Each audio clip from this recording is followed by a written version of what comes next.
Cotton ത്രെഡൊക്കെ cover ചെയ്ത് വരുന്ന ഒരു വേസ്റ്റ് മെറ്റീരിയലാണിത്. ഇത് യൂസ് ചെയ്തിട്ട് ഒരു ക്രിസ്മസ് ക്രാഫ്റ്റ് എങ്ങനെ ചെയ്യാൻ നോക്കാം.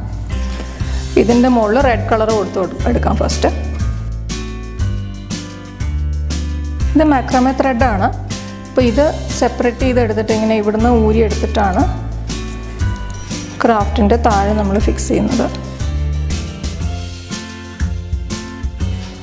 ഈ ത്രെഡ് സെപ്പറേറ്റ് ചെയ്തിട്ട് ഒരു 10 to 15 സെൻറ്റിമീറ്റർ നീളത്തിൽ ഇതുപോലെ കട്ട് ചെയ്തെടുത്തിട്ടുണ്ട്. ഈ പീസ് പെയിൻറ്റ് ചെയ്തെടുത്ത് ഡ്രൈ ആയിട്ടുണ്ട്. ഇനി ഇതിൻ്റെ മുകളിലേക്ക് ഒരു കവറിങ് ചെയ്യണം. ഇത് വെജിറ്റബിൾസൊക്കെ കവർ ചെയ്ത് വരുന്ന സാധനമാണ്. അതിൻ്റെ ഒരു ലെയർ കട്ട് ചെയ്തിട്ട് ഇതിൻ്റെ മുകളിൽ ഇങ്ങനെ ഫിക്സ് ചെയ്ത് കൊടുക്കാൻ പോവാണ്.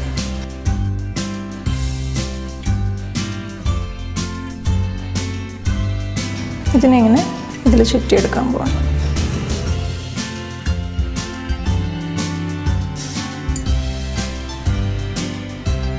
ഉള്ളിൽ ഇത് സ്റ്റിക്ക് ചെയ്തെടുക്കും. ഫെവിക്കോൾ വെച്ചിട്ട് ഇതിൻ്റെ എൻഡ് പോർഷൻ ഉള്ളിൽ വെച്ച് സ്റ്റിക്ക് ചെയ്യും. അപ്പോൾ പുറത്തേക്ക് വരില്ല. ഈ മാക്രമേ ത്രെഡ് വേറൊരു ത്രെഡ് വെച്ച് അതിൻ്റെ മിഡിൽ കെട്ടിയെടുക്കുക ചെയ്യുന്നത്.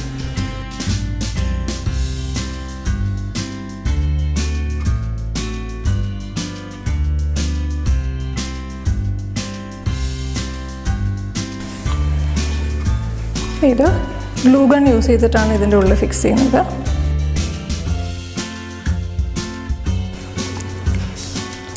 അപ്പോൾ ഈ ത്രെഡ് ഇവിടെ സ്റ്റിക്ക് ചെയ്തെടുത്തിട്ടുണ്ട്. ഇനി ഇതുപോലെ ഒരു ജൂട്ട് ലേസ് ഇവിടെ വെച്ച് കൊടുക്കുകയാണ്. ഇത് ഓൺലൈൻ വാങ്ങിയതാണ്. ഇങ്ങനെ ഒരു ലേസായിരുന്നു. ഇതിൻ്റെ ഈ വൈറ്റ് ലേസ് കട്ട് ചെയ്ത് മാറ്റിയതാണ്. അപ്പോൾ ഇതിങ്ങനെ ഇവിടെ ഫിക്സ് ചെയ്ത് കൊടുക്കാം.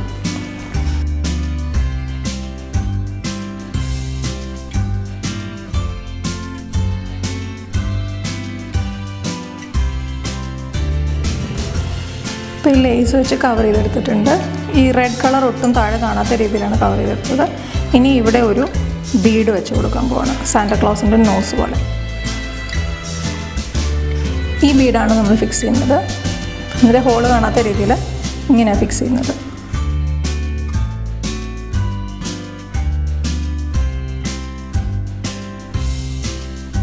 ഇനി ഇതിൻ്റെ ടോപ്പിൽ ഇതുപോലെ ഒരു ചെറിയ കോട്ടൺ ബോൾ കൂടെ വെച്ച് കൊടുക്കും.